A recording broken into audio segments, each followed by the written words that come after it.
Assalamu alaikum, everyone.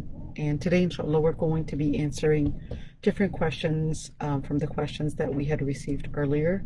So hopefully, inshallah, we'll be able to complete all the questions. We have 22 questions that we got. So hopefully, inshallah, we'll be able to answer them. The questions, I put them in three different categories. There are aqidah questions. There are the marriage and family relations questions, and tazkiyah questions, and I believe the last category was entertainment. So will be those, I tried to put them in the least categories possible. So hopefully we can answer those different questions. The questions really, went into different areas, but I will hopefully, inshallah, be as brief as possible in answering those questions, inshallah.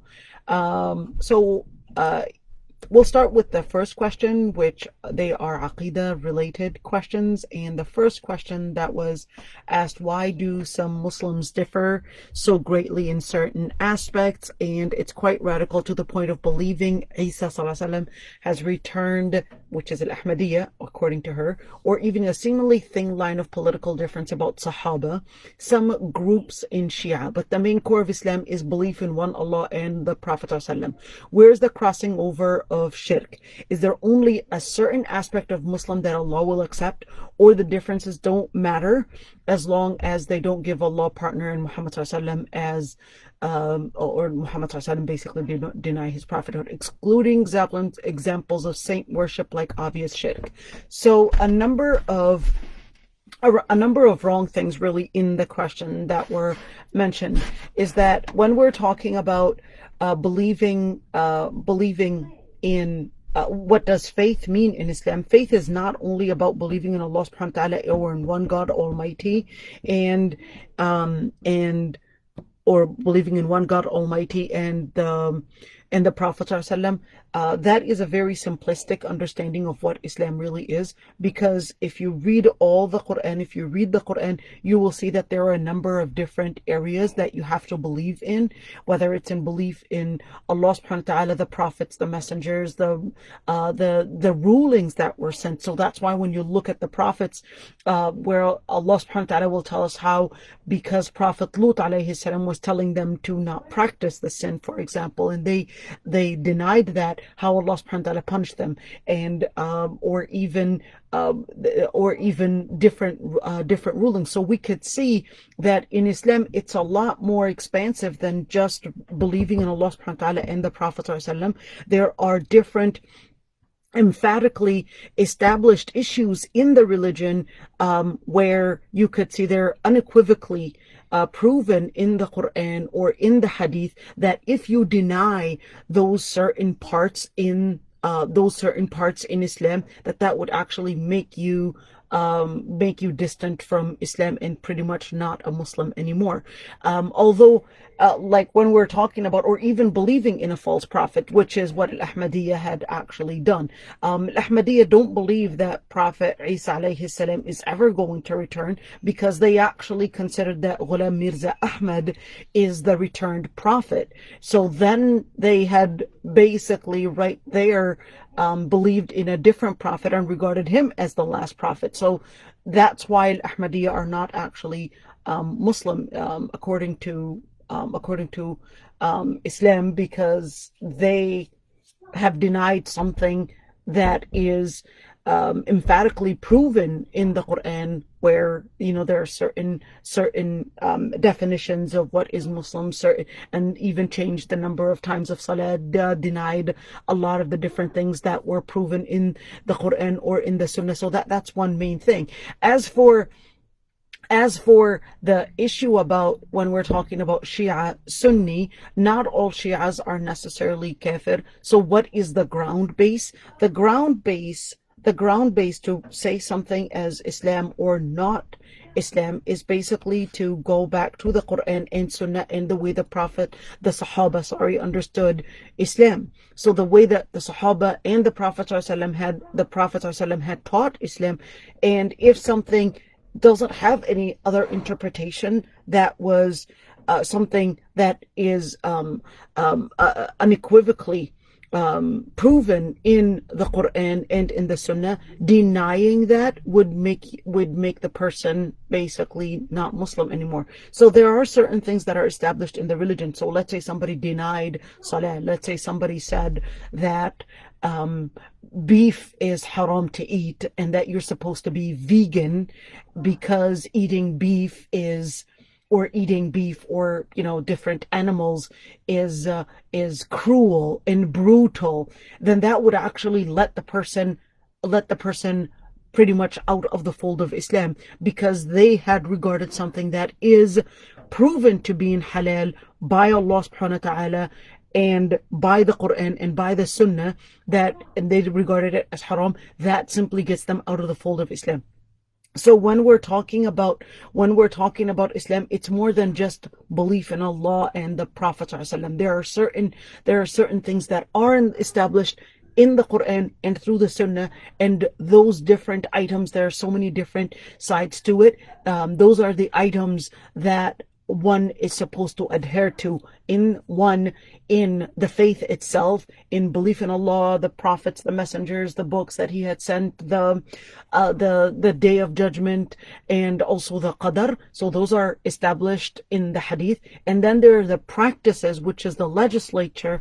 Then the legislature, if there's no differences of opinions on a matter, and we're talking about the concept itself, we're not here talking about the practice and how we might regard one practice as halal or haram, or differences of opinions because of the verse itself, or the quote, or the text itself may have different ways of interpretation. That's not what we're talking about. That's fiqh. But we're talking about items in or in Islam that are emphatically established within the religion, such as salah, such as siyam, such as zakah, and also the different details that are considered ijma'. So those are different categories. So just to mention that I think there's more to explain. There's more to explain when we talk about what is an established faith and what does really being Muslim really mean.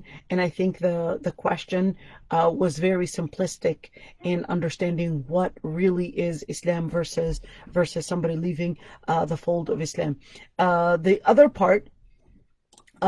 question, I'm just trying to go as fast as possible. So when we're talking about the opinion, somebody asked a question: what is your opinion on listening to Shuyookh such as Yasir Qadhi, Yaqeen Institute videos, papers, the Seerah of Yasir Qadhi and his series Lies of Sahaba seems very beneficial, but ever since the incident of casting doubts on the preservation of the Quran, perhaps unintentionally, is it safe to recommend to other sisters to watch his videos?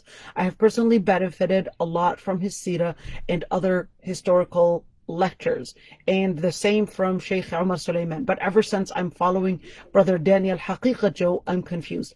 There are a number of things to say within or comment on the question that was asked here. Number one is that, let me start from the end, which is here, the sister is saying that she's following Prophet, sorry about that. I mean, Brother Daniel Haqiqatjou. So Daniel Haqiqatjou, I did advise him to, instead of attacking the many Muslims that are working hard to teach Islam, instead of working on them, that he should use his effort and use his energy in order to, present what other scholars may be afraid to present, or maybe other scholars or talabat ilm may not be presenting probably to what we might think as the best way. So the platforms are available, are open,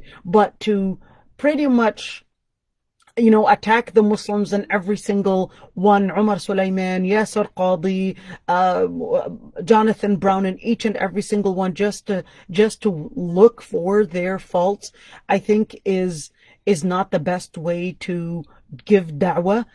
Definitely there are going to be some shortcomings for different scholars. There's no doubt about that. We're not infallible. But the sad part is that unfortunately he did misquote, and sometimes I would go as far to saying that it was intentional misquotation.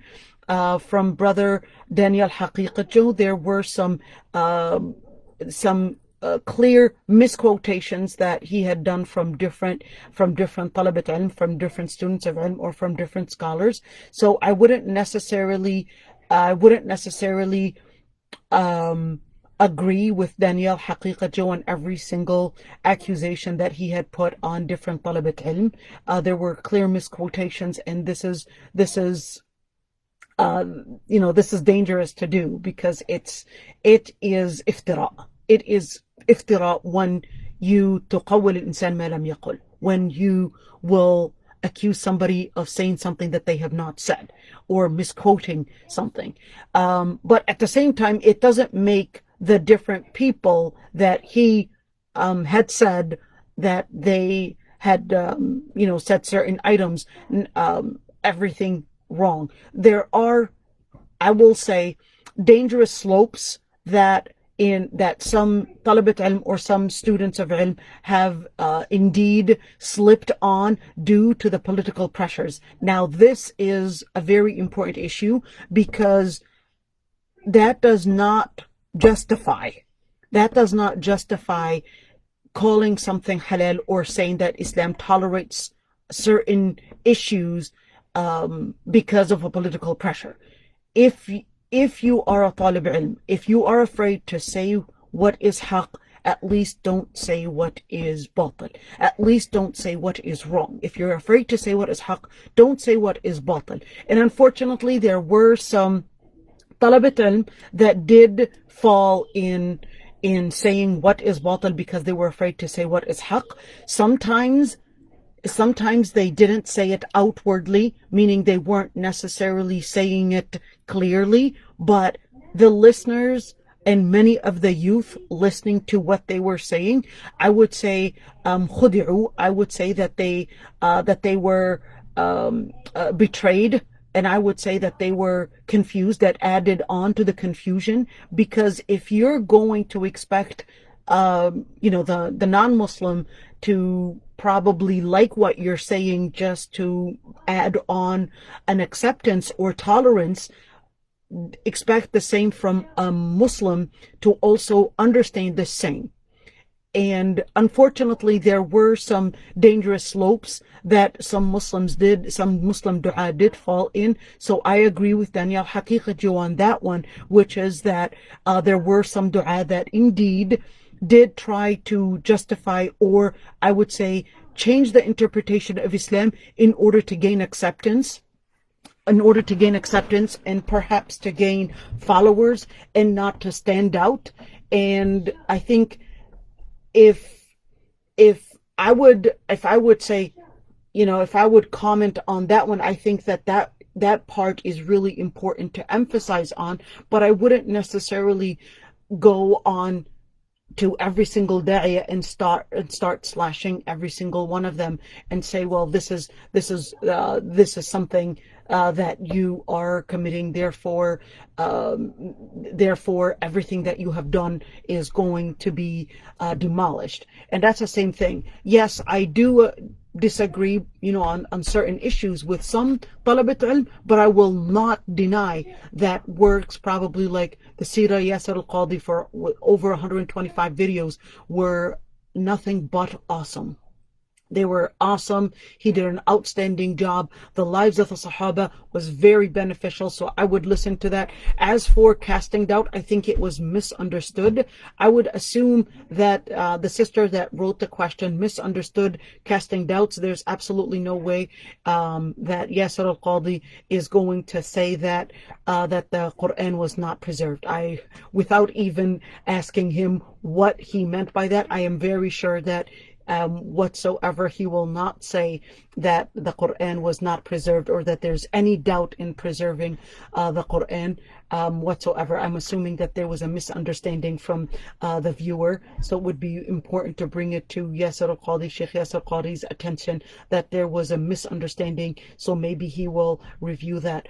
The other part is that, yet I do disagree with him totally, with Yasir al-Qadhi, with Dr. Yasir al-Qadhi, in the way that he talked about in I think it was Plano Lakes or Alpine Lakes, Pine Lakes. I have no idea. I forgot what it was called when he talked about the LGBT. Unfortunately, I would consider that he fell in that slope. Maybe not intentionally, but I think when he said the word that we are not supposed to demonize and all that language, I think that was wrong to say, because the Quran does call it fahsha, the Quran does call it munkar, the Quran does say that the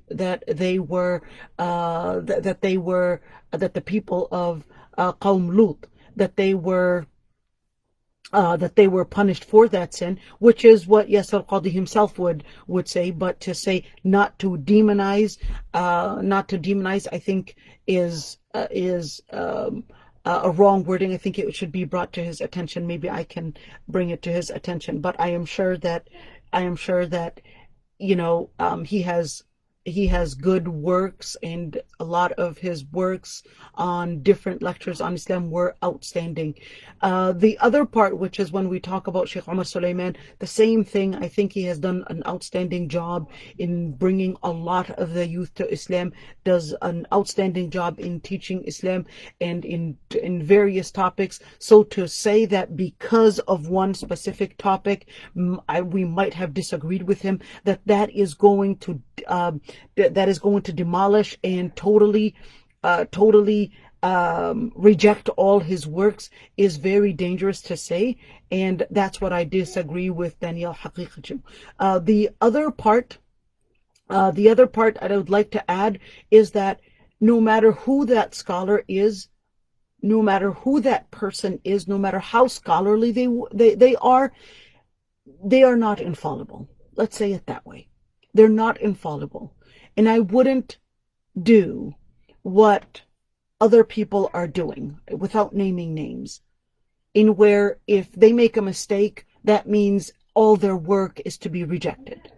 I will recommend that people would acknowledge the good works of those that are doing right and good, and the part that they had shortcomings in, we would just make it clear to the masses that, well, that is a shortcoming, but it doesn't mean totally demolish everything or totally reject everything. Same thing with Yaqeen Institute. I think Yaqeen Institute did a marvelous job on many topics, but there were some topics that I feel are really dangerous to say, and are considered probably even straightforward kufr. But it doesn't mean that if we have those areas that we would simply say Yaqeen Institute is affiliated with some anti-Muslim groups and that they were somehow indoctrinating Muslims. I think this is really dangerous to say, because they do have great works. They do have an outstanding team, very professional. Although, yes, there are some shortcomings, but I think if we could call out and actually speak with them and say, hey, you've got some areas that I think needs revision, I am very sure that they will be happy to review it. And if they see those mistakes, I am very sure that they will, or they're convinced of those mistakes, I'm sure that they will be willing to review it, or even to modify, or even to take down any of those articles that are proven to them that is not necessarily proven by Islamic scholars. So this is just, to be fair, that you should not, even if you disagree with somebody, it doesn't mean that you would deny all the good works that they would do. This is really important to say, of of even the kafir. So how is it with a Muslim? Are you going to demolish, are you going to erase all the good works that they're doing simply because you may have found a mistake here and there? This is really dangerous to do, because, you know, throughout history, you had scholars, even Ibn Taymiyyah, even Sahaba, that other Sahaba did not approve of. This mean that we could disagree with all that they do, and simply erase all the good efforts that they're putting in. I'm gonna unmute Rania. I'm sure she has something to say. Go ahead, Rania. What did you want to say? Yeah. Assalamu alaikum. Thank you, Aysha, for meeting me. My son is next to me and he's a little bit whiny right now, so excuse the background noise. Sorry. I was going to say that I really appreciate your balanced approach, because I actually work for Yaqeen Institute. I'm so sorry. Don't worry about it, Rania. I totally understand. I've got kids. I know how it works. It's okay. Don't worry about it. I'm not bad. Okay. And let me say one thing, Rania. Don't be embarrassed. Don't be embarrassed. All of our homes have this background noise, okay? Don't be embarrassed. Sure now. Okay, it's not like you hear me, you know, speaking, and you would think that, oh, my home, you know, all my kids are holding the Quran and memorizing. No, I have the same exact home. Just give me a second. Okay. You want me to come back to you? Yeah. So I was going to say that. So I actually work for Yaqeen Institute, and I'm very acquainted with this whole schism between Daniel and Omar Suleiman, and then the various Yaqeen fellows and writers. Okay.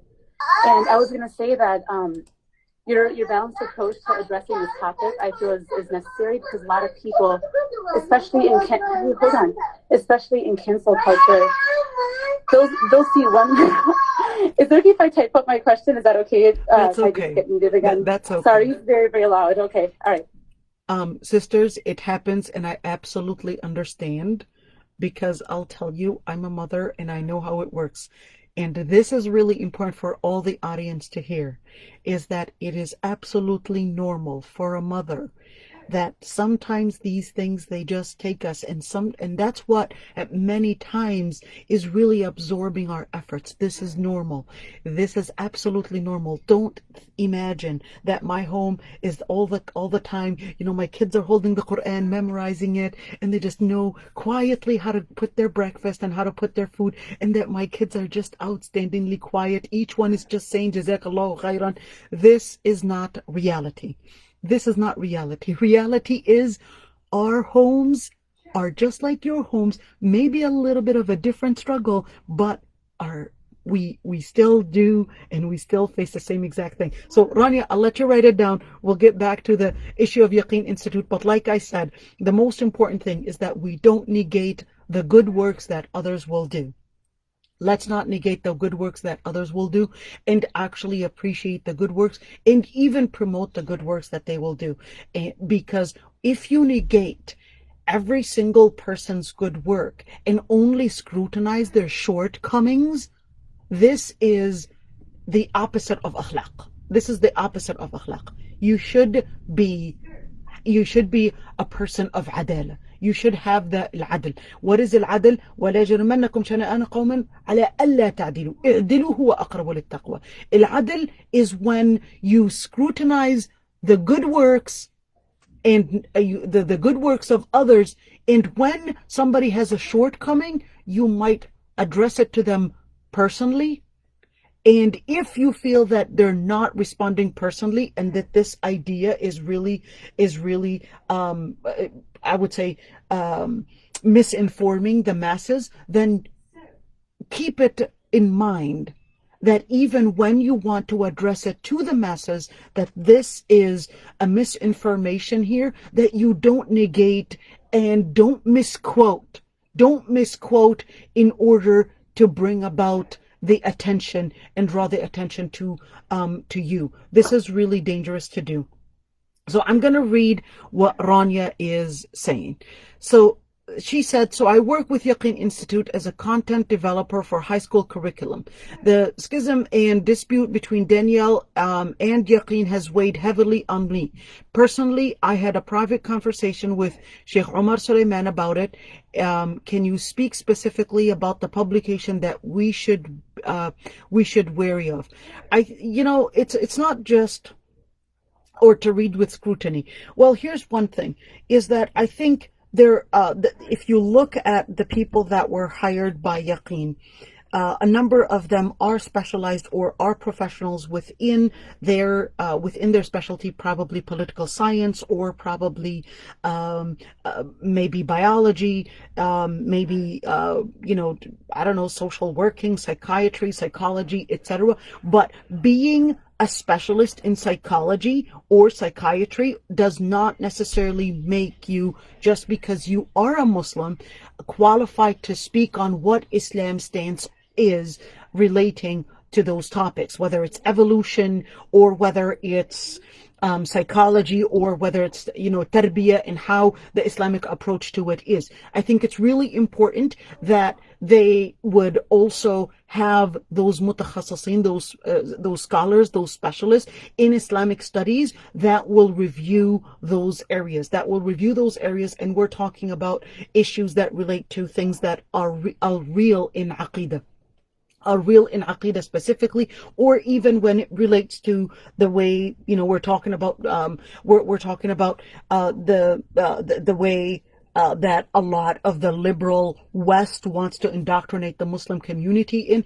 I do feel that there is a lot of political pressure on a lot of Muslim institutes and Muslim du'a to accept and embrace a lot of the liberal Western culture, and all that it stands on, whether we're talking about postmodernism, LGBT, individualism, existentialism, the evolution. So those are, just to point certain areas that we must be aware of, and very sensitive and very clear about, in order to make sure that we're not here going to a slippery slope. In order to not go into a slippery slope, you have to know what is batil to know what is haqq. You have to know what is batil to know what is haqq, and you have to know what is haqq to know what is batil.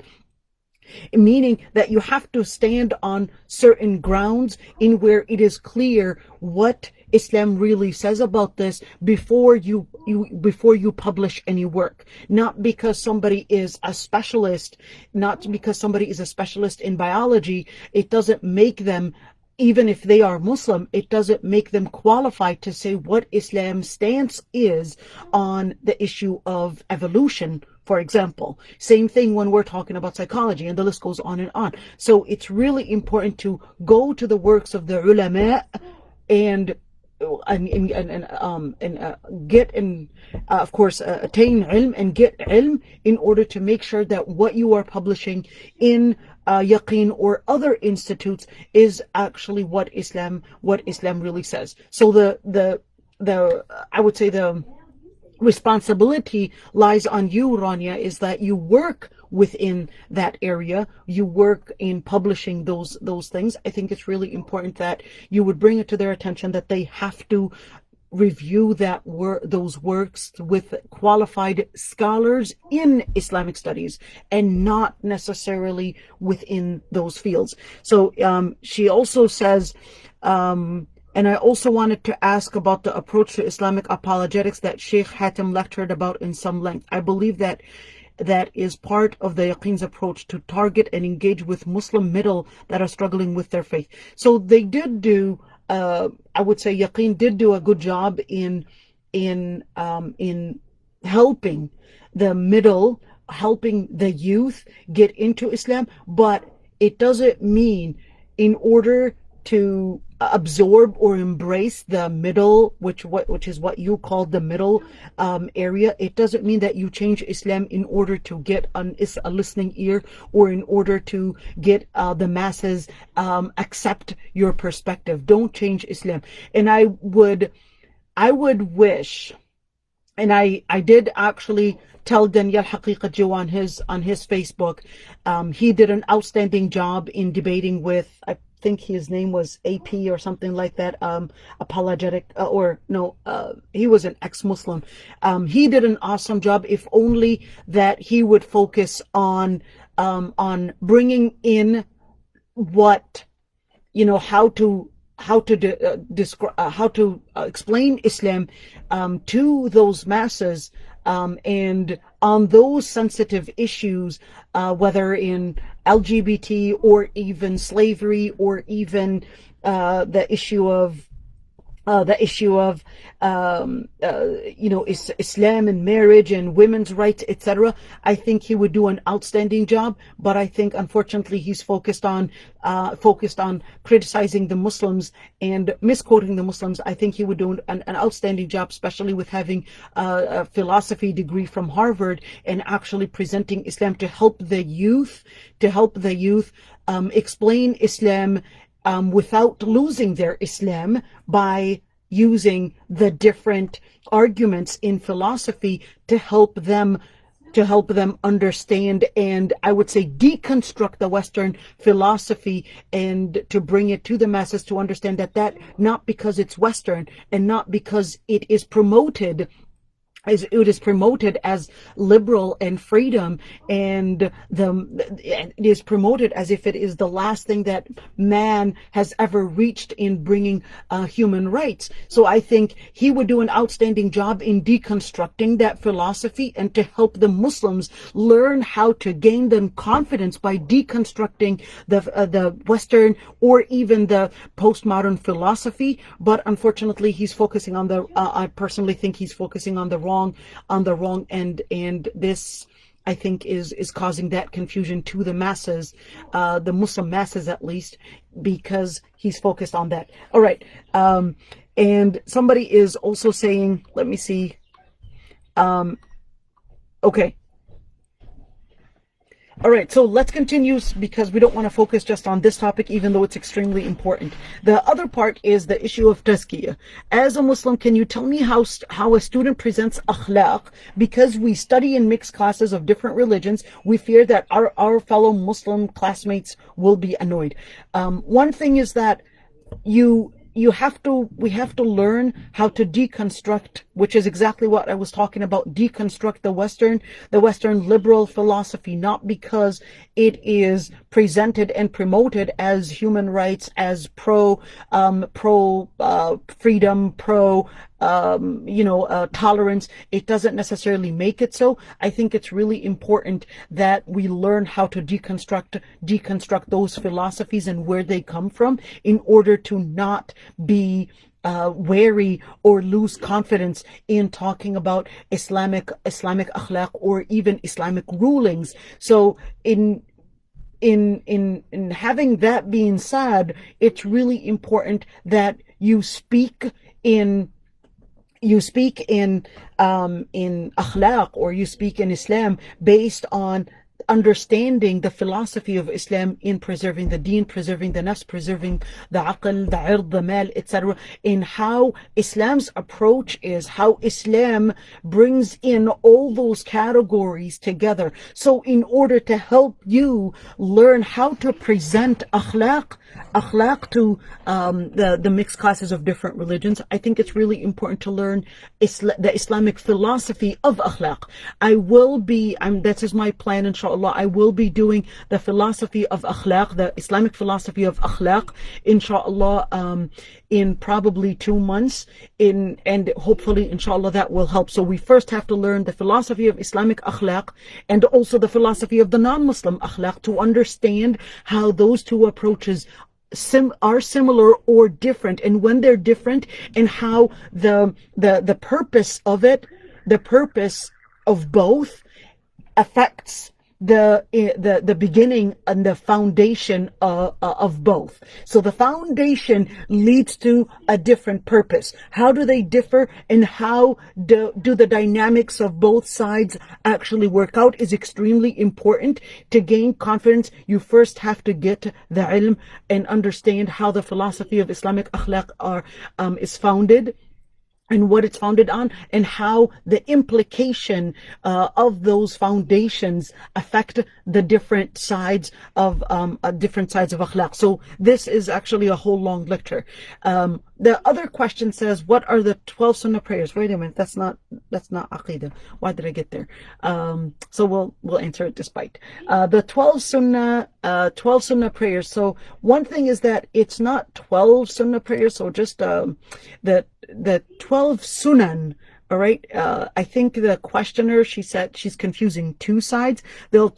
Because the question says, what are the 12 sunnah prayers during the day? And I heard 8 in salat.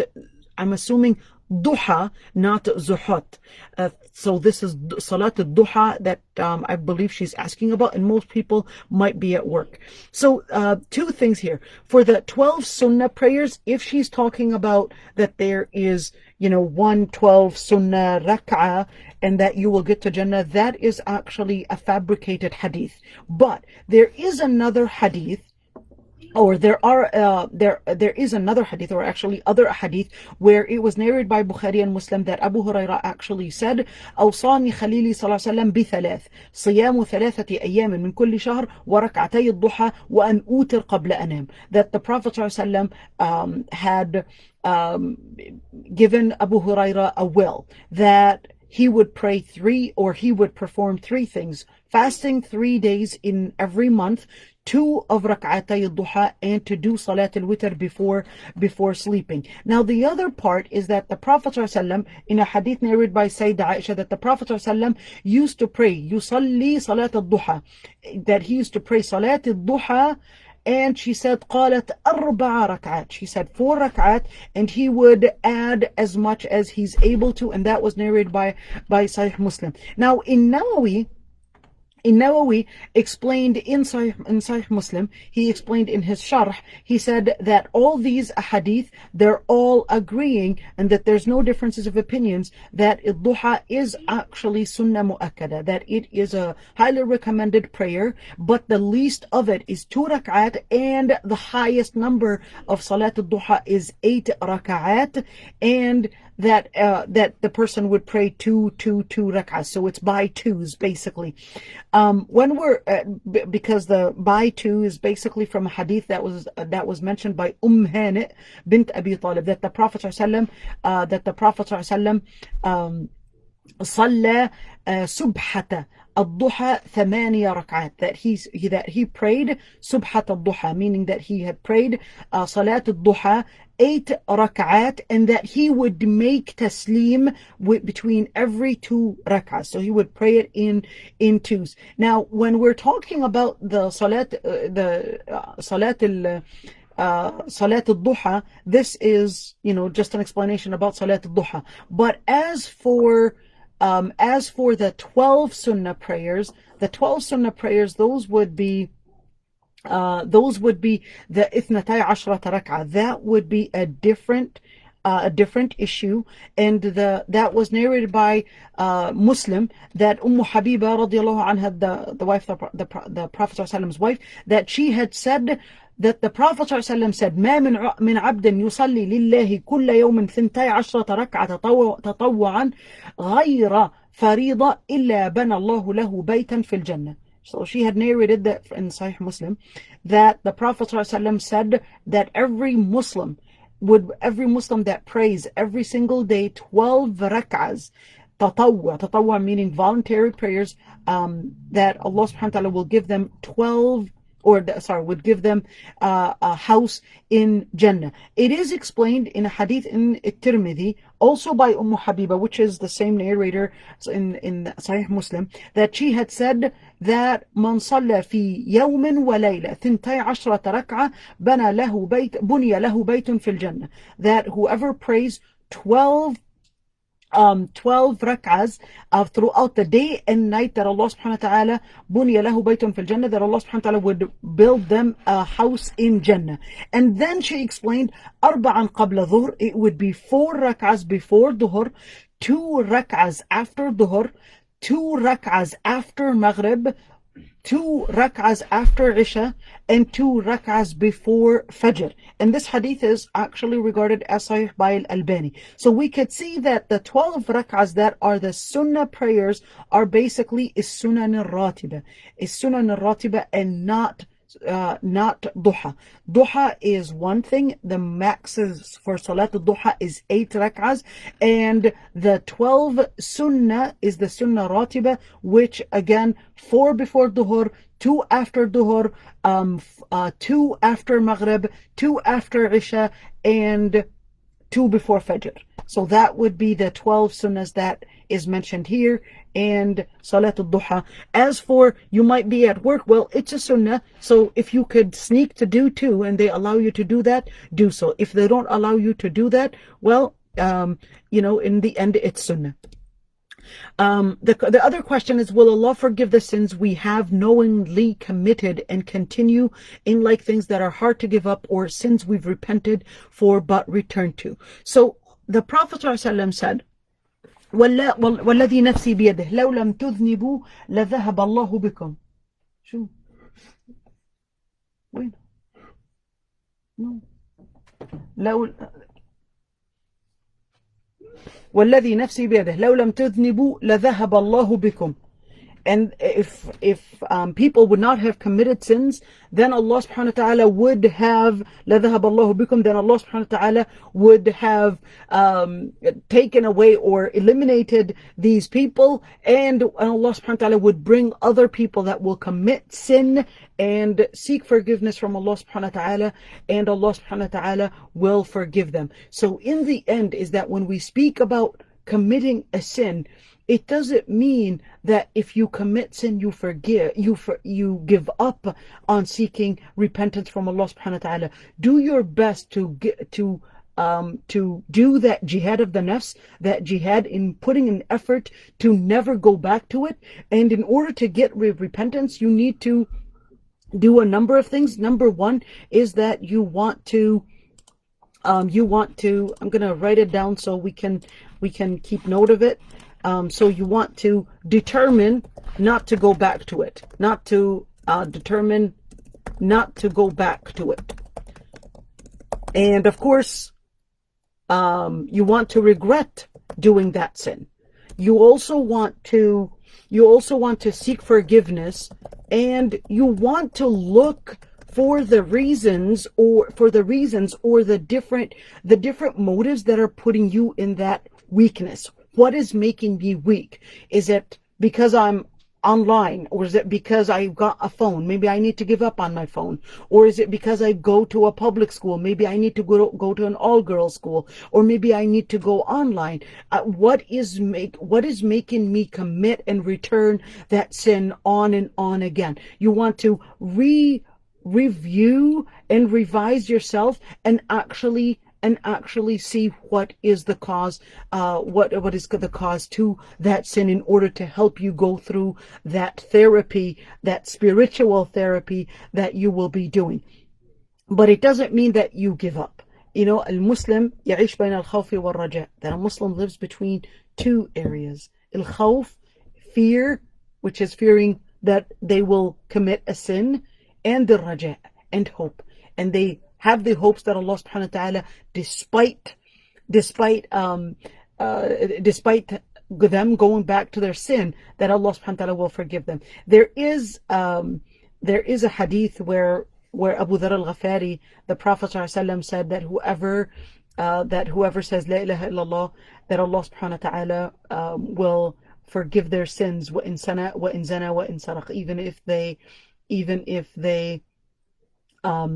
they commit adultery or even steal. So Abu Dharr was like, even if they steal and they commit zina, and the Prophet ﷺ said yes a couple of times.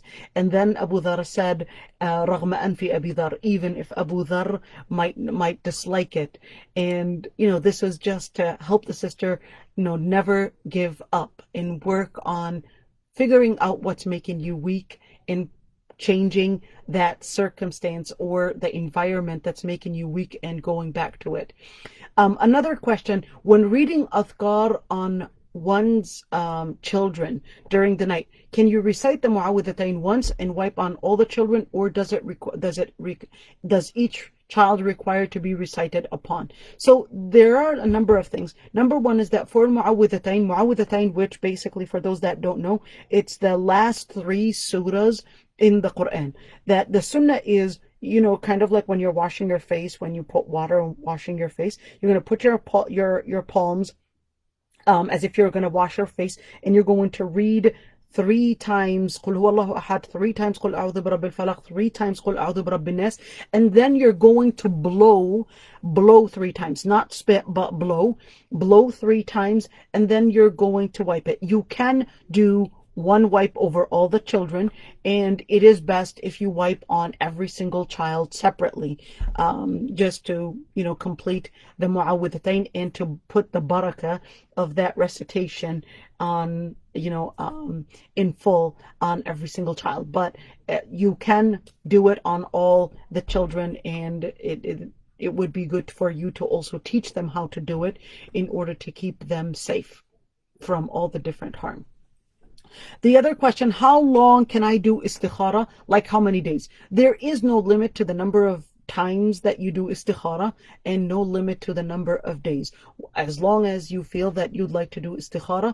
In fact, hadith Jabir that the Prophet ﷺ used to teach them istikhara, to do it on every single matter, even if it was on on issues, simple issues like aiming to do something, no matter what that is, that they could actually do istikhara. And in fact, hadith Jabir that the Prophet ﷺ used to teach them istikhara as if he would teach them any surah in the Quran. So no limit to that.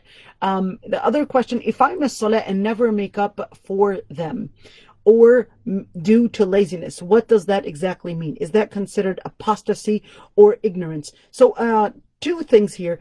The word apostasy is not an Islamic term, so there is no, the term apostasy actually comes from a Christian standpoint, not a Muslim standpoint.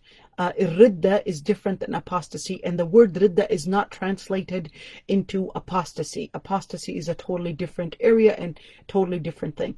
Anyhow, so in Islam, missing salah and never making it up is a major sin.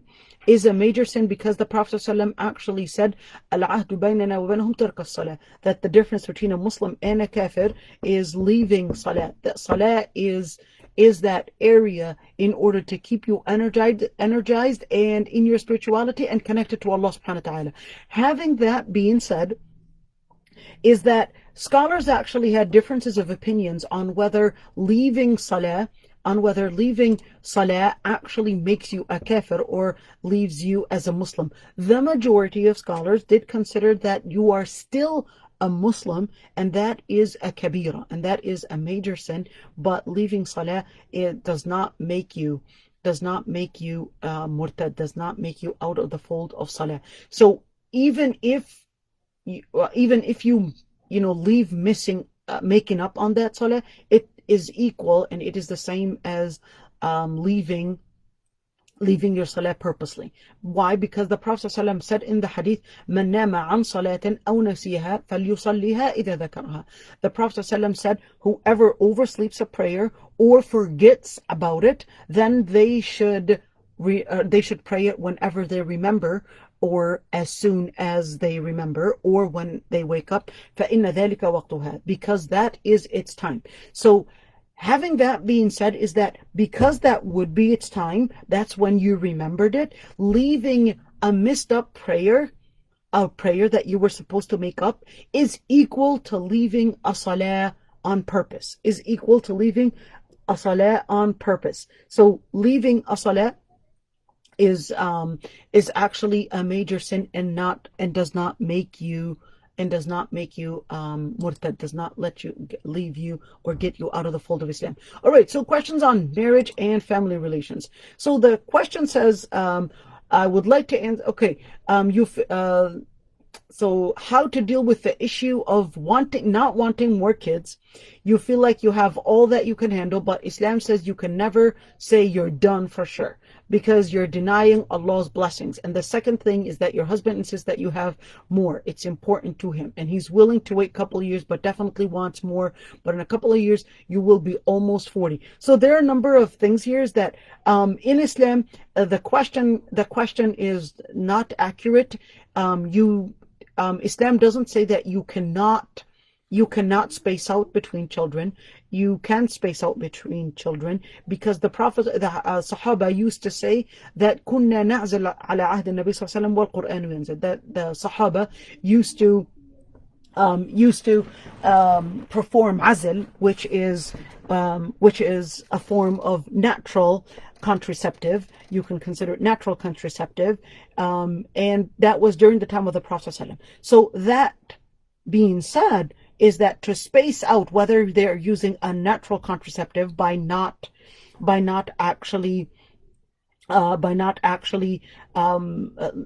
the fluids enter or penetrate the woman, is not any different from other contraceptives. Other contraceptives meaning probably IUDs, or probably pills or patches. All those contraceptives to space between children is permissible, according to the majority of modern scholars, that they are permissible. There are some scholars that disliked, or at least considered hated, some contraceptives that may not necessarily prevent pregnancy from the beginning, but once the pregnancy might start, meaning the ovulation and after the ovulation, which is when fertility actually happens, that egg and the sperm meet, and etc., and then that medication takes place and basically drops that. There are some scholars that considered that is similar to al-wa'd, infanticide, and considered that those types of contraceptives are haram to use or makruh to use. But wallahu alam is that those contraceptives and spacing out between pregnancies is permissible, and I personally would recommend it, just because, especially for those that are living in the West, it is totally different than living in Muslim countries. Spacing out between children does indeed help you focus on raising the children, especially in the time that we're living in, a time of total indoctrination in school, total brainwashing for our families. And if the parent, and especially the mother, is not having the time to help the children grow in their Islam by making that environment, by teaching them what they need to learn, the children will end up absorbing all the different indoctrination around them, because simply the mom did not have the potential, the time, and of course the power to focus on her children. Now, as for so it's not haram. So the first part, it's not haram to space out between the children, but it is haram to totally, for example, tying the tubes for no medical reason, and in the cases where, do I have a good reason to tie my tubes? Do I have a good reason to totally, or probably you remove the ovaries, whatever it is? That is a case-by-case issue, and it does require that the sister would present her case to a scholar that will look into the situation and actually say whether this does permit that sister to tie the tubes, or do different surgeries in order to permanently end pregnancies. As for what if the husband wants kids and the wife doesn't want kids? Well, this is an issue that they have to speak to and talk about it with one another, just to see how we can land on the benefit, for the kids' benefit, the wife's benefit, and what should we do, and in the lens of the situation, the environment that we're living in, and also the environment that she's living in. Is she able to handle it? Is her body able to handle it?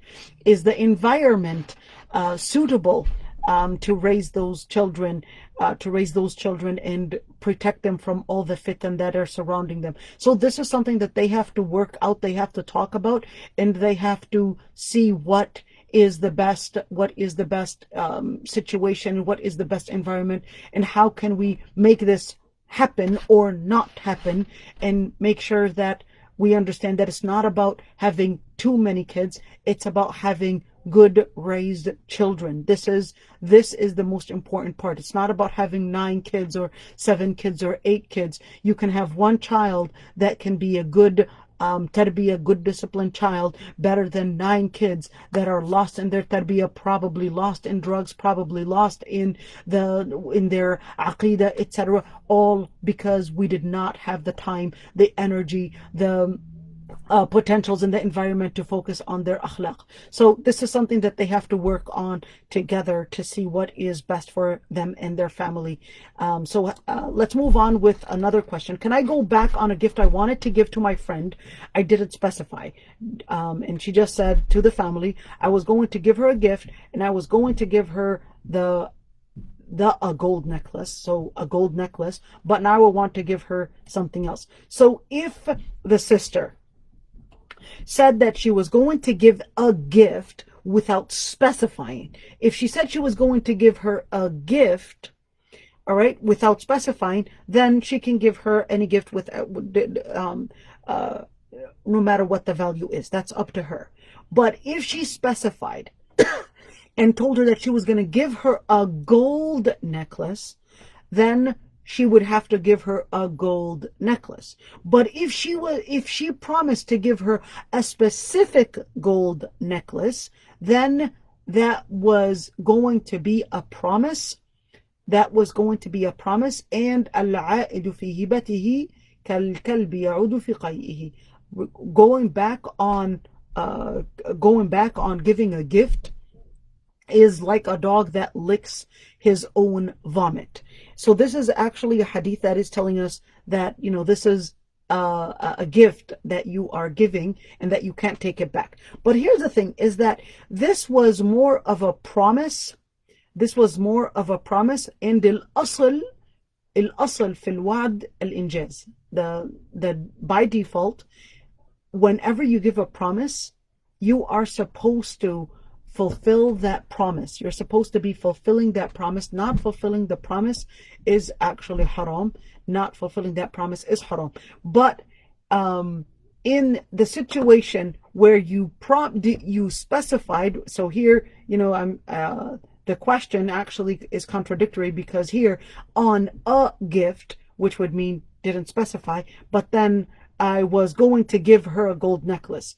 So if her intention, that is the giver, her intention was to give her a gold necklace, but when she told her she didn't specify, then it would mean that it's not based on her intention and what she had concealed, but she can actually give her any gift, and it is not dependent on what she had concealed.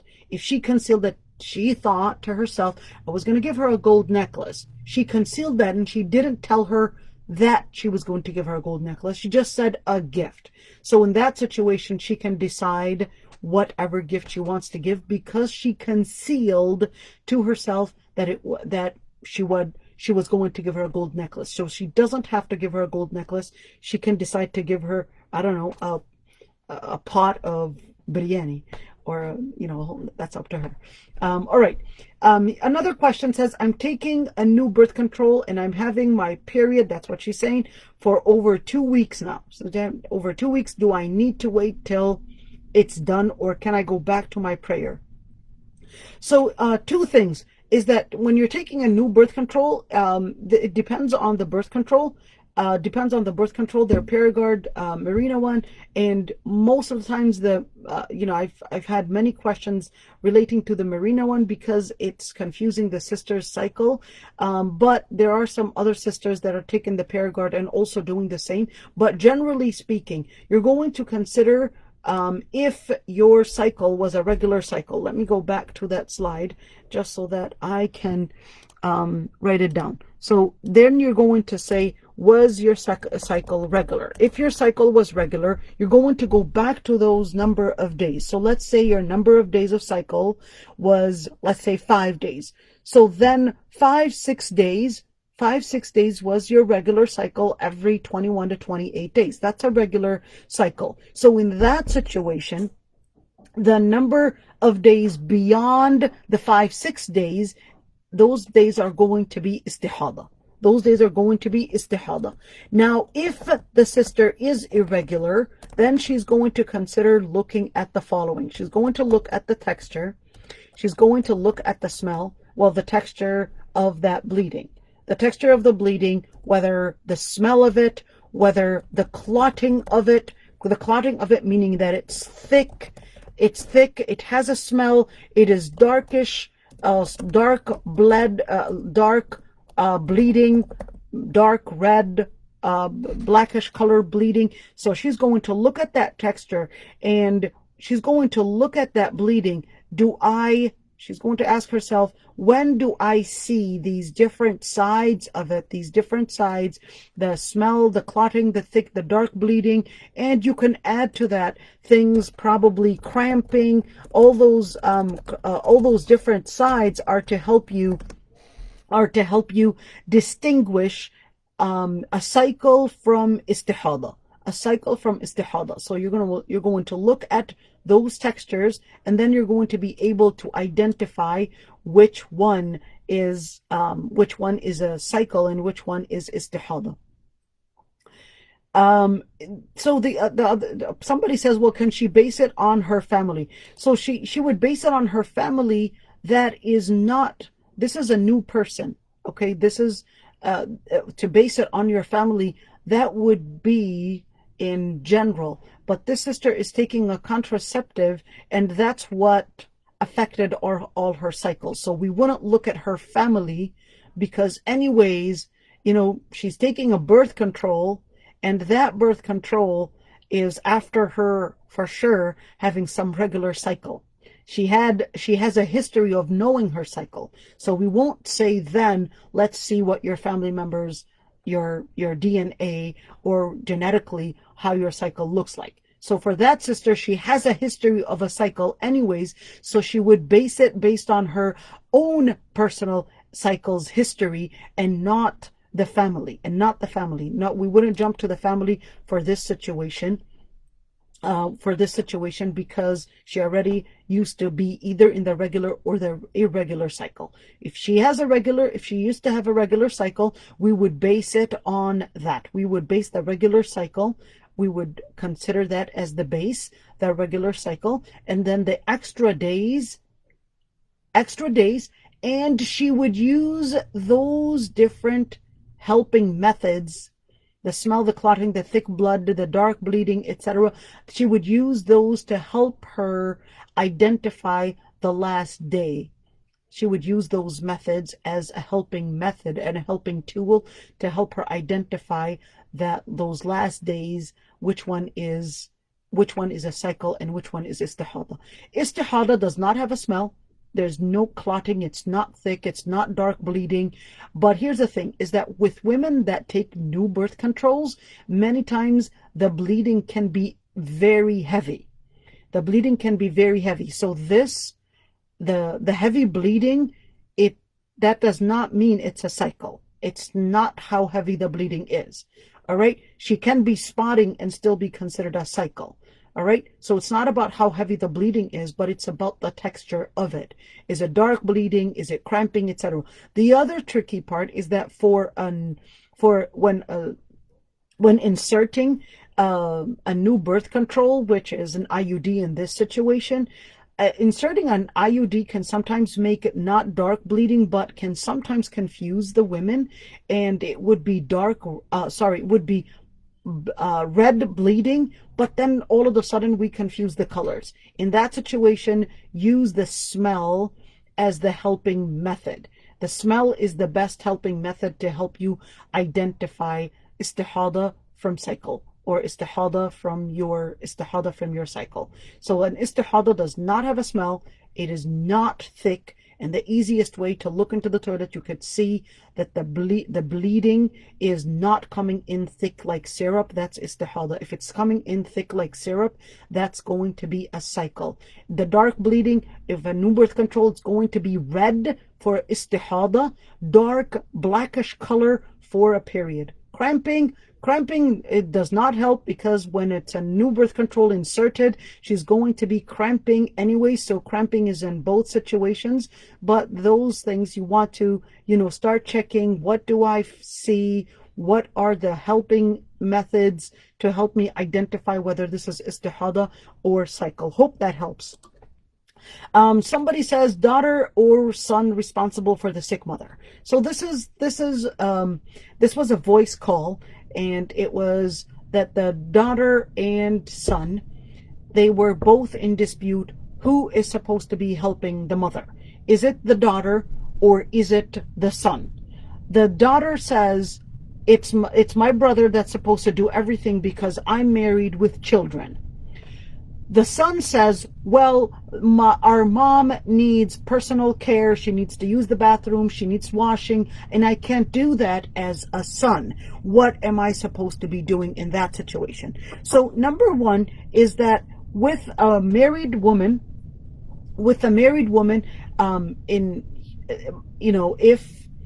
if in the circumstance that she is married, then her family, that is her children and her husband, those become her priority. Then when she has the time, and if she has the time and the ability to check on her mother, then she should do that as much as she can. لا يكلف الله نفسا إلا وسعها. That Allah subhanahu wa ta'ala will not burden somebody more than what they can handle. All right? If she's got the time to do that. But for the son, his priority is his mother. His priority is his mother. Priority meaning before even his family. So what is it in that situation where he can't wash his mother? It's a personal matter. It's private area. What should he do? If he's able to hire a personal care assistant in order to help the mother, a female personal care assistant, the PCA, to help her cover the needs, then he would be required to pay for that PCA, that personal care assistant, to help the mother or his mother perform, or at least help her perform the needs that she needs. If he cannot afford it, and the sister, let's say, says, I also can't afford, meaning my power, I've got children, I've got a child that I need, that is a newborn, what am I going to do? I'm barely able to fulfill all the different matters. Then in that situation, we will tell them, you have to talk about it and see what you can do to fulfill and cover your mother's needs as much and as any way possible. And we would have to give them the maw'idha and tell them, remember when your mother was there, to fulfill your needs and cover your needs and do as much as you can.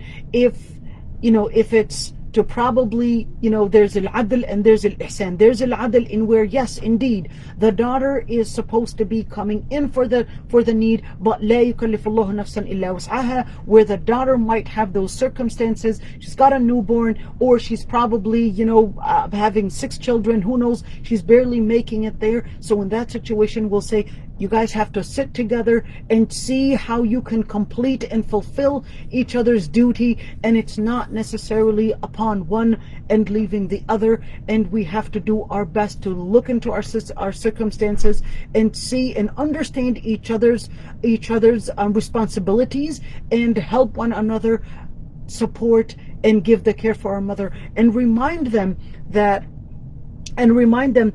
whatever good deed you give for your family, you give for your mother, that Allah subhanahu wa ta'ala will pave you a way to Jannah, This mother was there for you, keeping every single matter that she had ever wanted to establish or do, just to be there for you. So be there for your mother. And do whatever it takes to be there for your mother, and remember, Allah subhanahu wa ta'ala will reward you for it. The question says, how do I go about a khulu'? divorce in the Twin Cities? Do you have any recommendations? There's absolutely no chance of reconciliation on my end, and on his end, he has said that he will go to the grave with my divorce paper, and that I can come and get it from him then. It is common practice in my culture that men hold onto and refuse to divorce their wife and basically hold her hostage in a marriage that isn't a marriage. We live in different countries even. Ya Allah. So there are a number of things. Is that if you live in different countries and you feel that this is basically harm, and you are trying to move on in your life, and he doesn't even want to move in with you, etc. So in that situation, you can actually go to at least in the Twin Cities, you can go to the different Islamic centers. Go to the Islamic center near you and see which sheikh is right now, available, or his office open to look into your case and actually see if there is a possibility of reconciliation. Now, why do I say that, even though you say there's absolutely no chance of reconciliation? I come across those cases often where women would say there's absolutely no place of reconciliation. I'm done with it. And then after certain marriage therapy, certain reviews, certain ways of trying to probably make things happen, then we discover something else. So, but then the sheikh will review, the Islamic center will review to see whether this is indeed harm, or whether this is something that we cannot mend within this marriage. It's absolutely the end of it, or whether there is room for mending, there is room for therapy. This needs revision. But generally, if you still insist that no, I'd like to get khulu' and there's no way, I'm harmed, I like to move on with my life, then in that situation, you can go to the Islamic center, and the Islamic center will review it, and you might get khulu' based on the circumstance where he's living in a different country, does not want to reconcile, and then that is harming you. So you can still get that. Go to different Islamic centers, and inshallah, hopefully that will be helpful.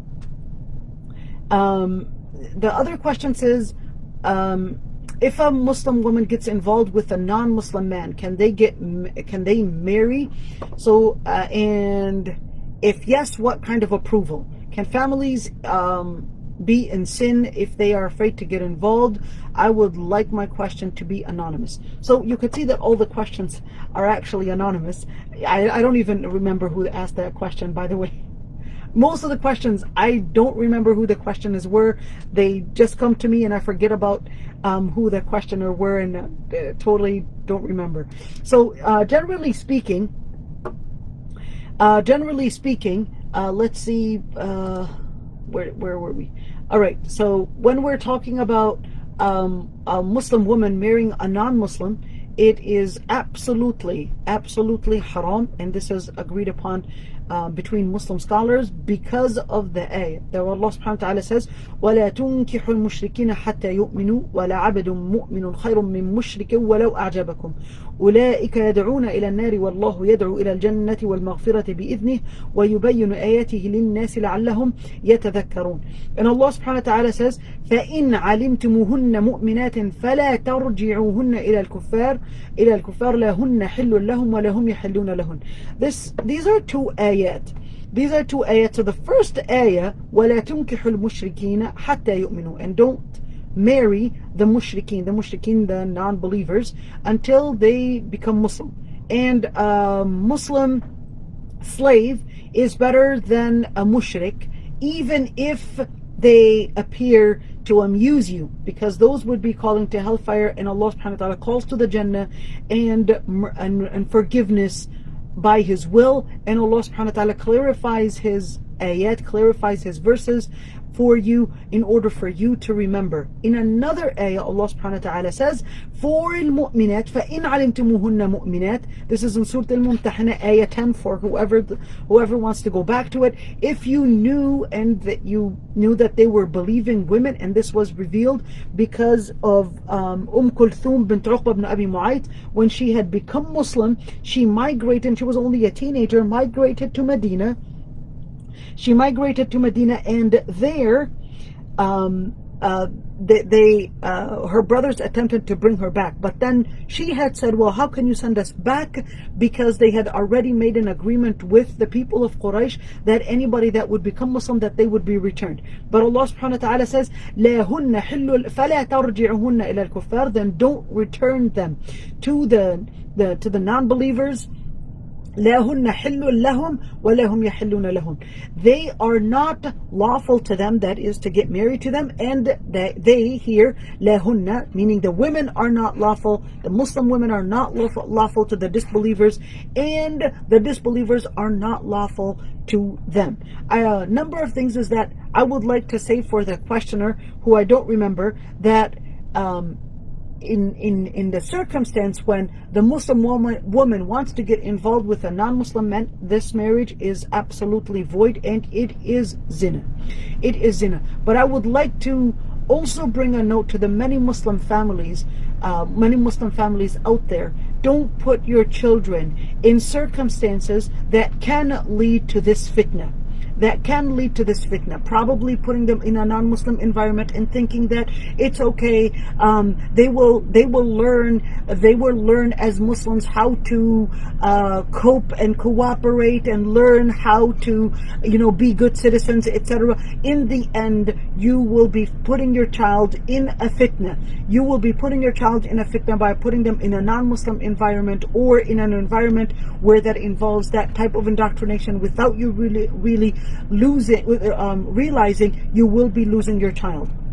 You will be losing your child. Don't put your son or daughter in a fitna and then think that they will still be able to survive with their deen. You would think that, oh, I'm putting them in that environment to get that those lessons learned, to learn how to cooperate with the society and environment around them. But what happens is that the outcome, the probability, there's a higher chance that they will get indoctrinated, they will get that environment changing their Islam, changing their behavior, changing their akhlaq, changing the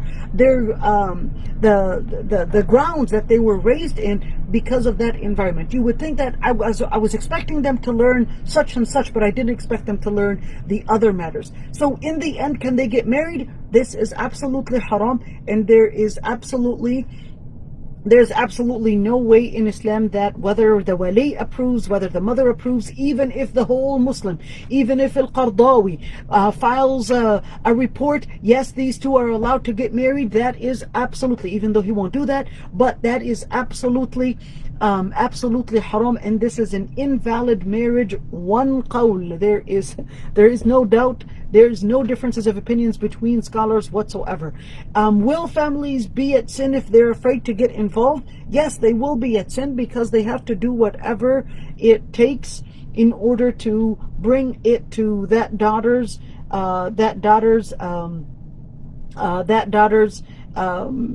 attention, that this is actually an invalid marriage, and do whatever it takes to help her get on track with her Islam, and bring it to her attention that there are other ways to make family, and that the chances are, if you are going to marry a non-Muslim man, that you're going to risk your Islam or going to risk your marriage. Why? Because if you want to maintain your Islam, you'll find yourself either risking your marriage because your husband does not approve a lot of the different things as a Muslim woman should live in her life, and therefore you're going to risk your Islam, or you're going to risk your marriage and say, well, I'm married, I've got children here, but I discovered that I want to maintain my Islam. It turned out that I can't really maintain both, and then you're going to end up risking probably your children and probably your marriage, and needing to then decide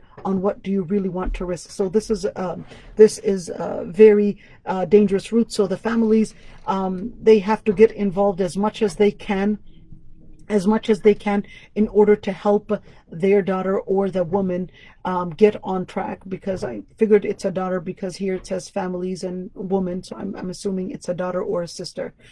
So they have to get involved as much as they can, because this is al-amr bil-ma'ruf wal-nahy al-munkar. And al-amr bil-ma'ruf wal-nahy al-munkar actually goes in 3 different levels. Level 1 is that if you're an authority to stop this, then do what you can to make sure that this does not happen. If you don't have the authority and all you could do is, verbal advice, you could advise verbally, you are trying to do your best, etc., then you could do that. And the last thing is, well, I disapprove this, but it's gone out of my hand. I don't know what to do, and I'm here maintaining a relationship to at least keep her Islam and do what it takes to make sure that there's space for her to come back. So you have to review the circumstance and review the situation before you say, do I really want to boycott? Do I want to maintain a relationship at least to keep her connected with Islam, at least somebody giving her a good word, at least somebody being the reminder. So that's for you to evaluate, and may Allah subhanahu wa ta'ala keep her steadfast and give her the support that she needs in order to help her maintain her Islam. The other question, is it okay to name a baby boy Mikael? Mikael. I never heard of the name Mikael named to a baby boy, but I've heard different names. I've heard Uzair. That was probably, and Uzrael. That was the strangest one to name your son Uzrael. Even though the name Uzrael, just to tell you, Uzrael is mentioned in a weak hadith that it was for the angel of death. So even if it's a weak hadith, you really want to name your son Uzrael, even if it's mentioned in a weak hadith. But I've heard somebody name their child Uzrael. Anyhow, so generally speaking, it's not haram to name your child, according to the majority of scholars, to name your child based on an angel's name. Jibreel, Mikael, Israfil. There are some scholars that regarded it as hated. Majority of the Shafi'i madhab, they regarded that it is permissible, yet Shafi'i and Hanbali madhab, they regarded it as permissible, yet the Maliki scholars, they disliked it. And Imam Malik and the Maliki scholars regarded that it is hated because when somebody would say, Jibreel came to me, and that's going to seem really awkward. But that's according to Imam Malik. But the majority did consider it as halal, just as you would name Ibrahim, you would name the different prophets. There is one hadith though, all right? It was narrated in al-Bukhari, but not the Bukhari Sahih, all right? This was narrated in Tarikh al-Bukhari. In other words, we're going to comment on it. Let's see what the hadith says. So the hadith that Abdullah ibn Jarad, he said, صحبني رجل من مزينة فأتى النبي صلى الله عليه وسلم وأنا معه فقال يا رسول الله ولد لي مولود فما خير الأسماء. So here it is, a man from Mazina, which is a tribe, came to the Prophet ﷺ, and he was with him. So, took his baby to the Prophet ﷺ, and he asked him, what is the best name? And he said, Al-Harith wa Humam. وَنِعْمَ الْأَسَدْ عَبْدُ اللَّهِ وَعَبْدُ الرَّحْمَنِ. He said the best names, Abdullah and Abdul Rahman. And he said, and name by the Prophet's names, وَلَا تُسَمُّوا بِأَسْمَاءِ الْمَلَائِكَةِ. And don't name by the Malaika names. قَالَ وَبِسْمِكَ. And that is Abdullah ibn Jarad said, well, what about your name? He said, name my name, وَلَا تَكْنُوا بِكُنْيَتِي. And don't nickname by my name. Now here's the thing, is that Al-Bayhaqi, a scholar of hadith, he actually said في إسناده نظر, or that في إسناده نظر, that the narration needs some revision. And that this later, other scholars actually said as well, they said that it is a weak da'if narration. And because it is contradictory with what was narrated from the Sahih, that it was permissible to name the Prophet ﷺ's name, because as in the hadith in Sahih al-Bukhari and Muslim, that Abu Hurairah radiallahu anhu, that the Prophet ﷺ actually said, "Tasammu bismi wa la taktanu bikunyati," name by my name, and don't use, Abu al-Qasim is the kunya. But there are differences of, there are, just some scholars that noted that it would be haram, or at least makruh, that women would be named by the malaika. So why women? Why specifically women? And they said that because the people, the Quraysh and the Arab people, the pagan Arab, they used to think that malaika, that angels were women. So they regarded from that to name women by names is somehow, they correlated with an environment. They correlated it with a culture, with a religion that was common at the time. But generally speaking, it's not haram to name Mikael. All right, so I hope I answered that one. Advice to someone who is in marriage without feeling attraction for their spouse, though the spouse is good and children are involved, and there's a challenge with intimacy. So this is a very tricky question, because a number of things are involved. Number one is that why isn't there any attraction? Why isn't there any intimacy in let me say, at least the feelings during intimacy? Why are they not there? Is it a physical issue? Is there a physical issue? Are there certain medications that are causing this? Are there certain biological, meaning, certain medical issues that are involved? If there are certain medical issues, I would say, well, check with your doctor and see what is making that low libido, what is causing this. Is it a medication? Is it some kind of an illness? What is really wrong? So I would first go to a medical doctor and see what is causing this. If it is just the character, then I would ask the sister if it's the person's character, the man's character. He's rude, he's just not what she's interested in, etc. She does have the right for khula. She does have the right to leave the marriage. There's no doubt about that. Because even the Sahabiya, when she came to the Prophet ﷺ, and she said to the Prophet ﷺ that Zayd ibn or Thabit ibn Qais, that Qais ibn Thabit actually, she said, I don't dislike anything, I cannot complain basically, not in his akhlaq, not in his manners and morals, and nothing in his deen. But I would dislike to go into leaving Islam, that is kufr, during Islam. And the kufr is not meaning that she's going to leave Islam, but here, because she understood that a man's duty, or a husband's duty, a husband's responsibility on the wife is big. So that's why she said, I don't want to. It's like kufr. It's like me, committing a massive and a grave sin right here. So then the Prophet ﷺ said, well, would you return his hadiqa? Would you return the garden which he had given her as a dowry, or mahr to be more accurate, because dowry means something else? Would you give him the mahr back? And she agreed to give the mahr back, and she did, and she was separated from him. So she does have the right to do khula, but if children are involved, I would recommend that she would review, is this really what I would want? Am I able to be patient? But no, people can advise you to be patient, but it is you that determines on whether you want to go that route or not. I would recommend being patient because children are involved. It will help the children grow between the father and the mother. And, something else, marriage, there are so many different things that you would want to get in a marriage, children, family, etc. But if you feel that, no, I still don't want this, and it's not the best thing for me, and I don't want to be I don't want to be patient and I have the right to leave. Absolutely, you have the right to leave. There's no doubt about that.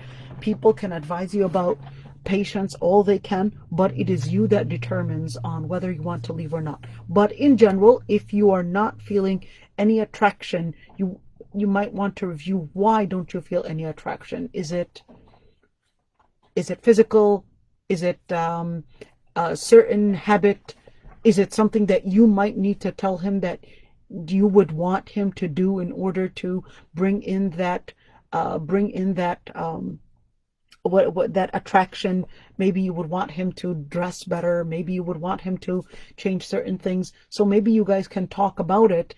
And I would recommend probably seeing a marriage counselor, and maybe the marriage counselor has some ideas on how to go about with that. I would definitely recommend seeing a marriage counselor, and hopefully, inshallah, they can work out on what to do. How do I convey the message to the people I love and be reassured?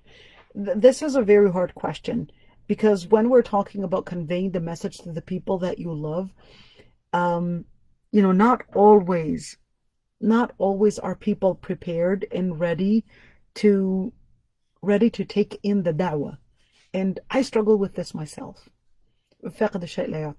Not always are people prepared to listen to your da'wah, and not always are people willing to accept the da'wah that you give them. Every single person. I mean, even the Prophet ﷺ. Remember, even the Prophet ﷺ, he was trying to convey the message to Abu Talib, but Abu Talib rejected the message and died as a non-Muslim.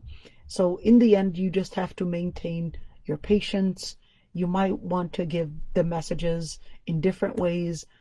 Sometimes, you might want to work out on winning the heart in order to win that argument, to help convey the message. But you first want to work on bringing in that relationship, that ground, those feelings, and then hopefully that will pave down the road, pave the way to letting them listen to what message you're trying to convey. It does take a lot of patience. You probably also want to work on learning more. Maybe I can find a different argument. Maybe I fail to bring about a good perspective. So maybe I need to do some homework in order to make sure that the message is delivered in a way that is understood. Maybe I need to do some homework. Maybe I need to work on myself. Maybe I need to find somebody else that might have a better way. This is really, subhanAllah, my mom, I'll tell it to you this way. My mom is a very innocent woman, and my mom, she got married was engaged at 11 and got married at 14. So, and of course, she was getting one child after another at a total of 11 pregnancies. So imagine that. She did not have the time to study. She didn't have the time to sit and actually acquire ilm.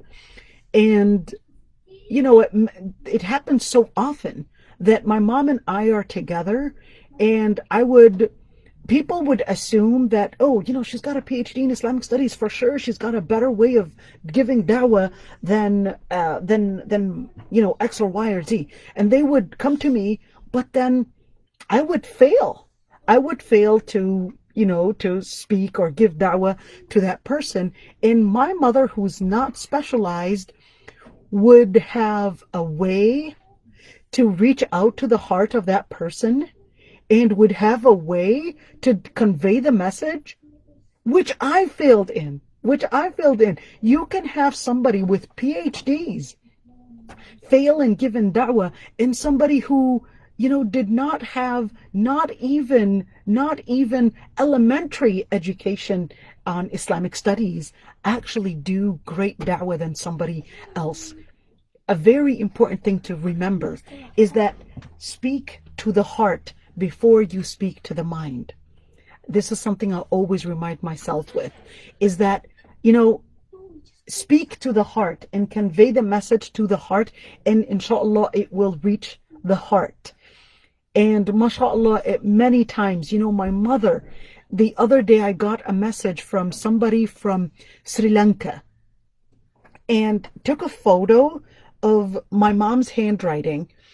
And this person said that they had met my mother in Mecca, and she had written a note to them if they have any questions on Islam. She wasn't able to converse with them, in all detail, and took a picture. And this person said that they had lost the note, but then they eventually found it after years, almost 4 years. They found it in their car, but then they remembered that note, and that got them back to, wanting to study Islam and etc. And they took the note, and then they contacted me asking me if this is your mother, and your mother, she reached out to me, and I loved their da'wah and all that stuff. And you could see that, subhanAllah, you don't necessarily have to be a scholar to convey the message, but ilm does give that support. The most important thing is speak to the heart and be humble. Speak to the heart and be humble in conveying the message. So let's go on. Entertainment, I think that's going to be the last question, I believe. So the question says...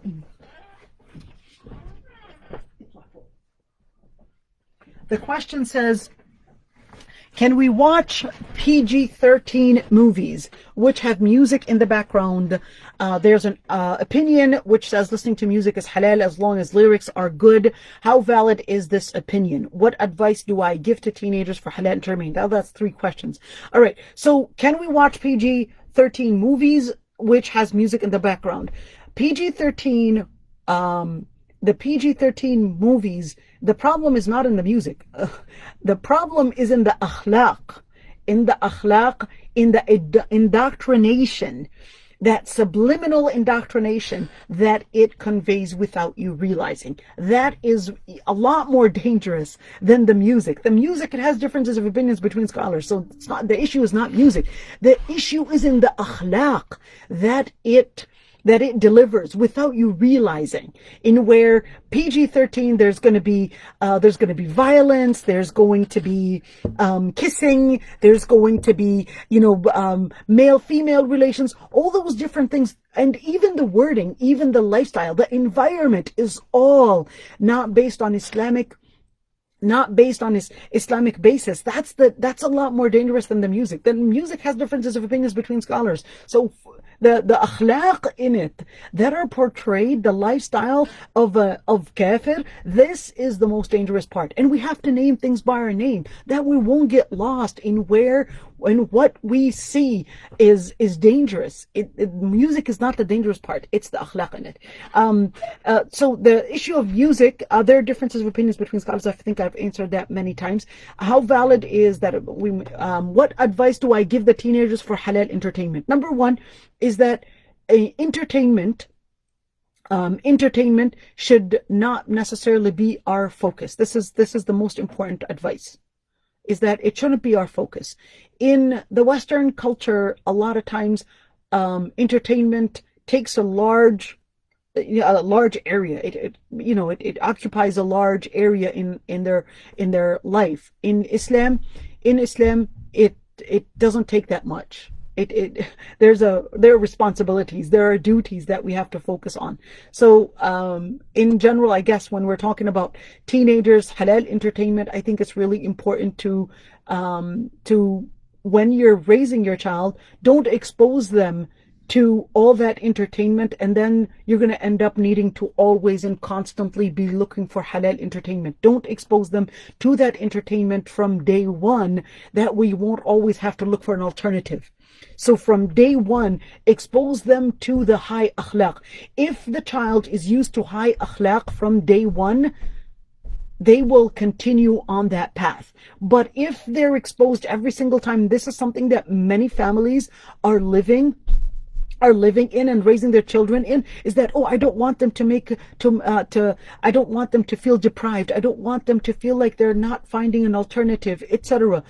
Well, why are you exposing them to all that anyways? When you're taking your child to the circus, when you're taking your child to the movies, etc., they're going to feel deprived just because they're seeing all the fitna around them. But if you don't take them there, they're not going to feel deprived. Don't expose them to that environment. They won't feel deprived. The feeling of deprivation comes from being exposed to that fitna or to that entertainment or to those pleasures and feeling like I can't have it. It's exactly like if you want to lose weight. You want to lose weight, just don't buy the items that make you gain weight. Don't buy it. And that way you won't feel that you are craving it. You won't crave till you're exposed to it. That's when you will crave it. You can crave something if it's not there, but the craving feeling, that craving won't last long because it's not there anymore. But the more you have, the more you crave. And that's the same thing, is that don't expose them to all that entertainment, and then you won't need to always search for an alternative. But definitely, I will still agree that we need to have halal alternatives out there in order to teach our children the good morality and the good manners, and how to live a halal Muslim lifestyle. I guess I'm the wrong person. I'm not specialized on, teenagers issues and stuff. So maybe, somebody else might have a better answer than me on that issue. Last question is this? Yes, it is. Is marriage, or actually last question from the slides, is marriage a requirement of Islam? I know it means to complete a deen, but what if I never marry? Can I purposely avoid getting married, like for health reasons? Marriage it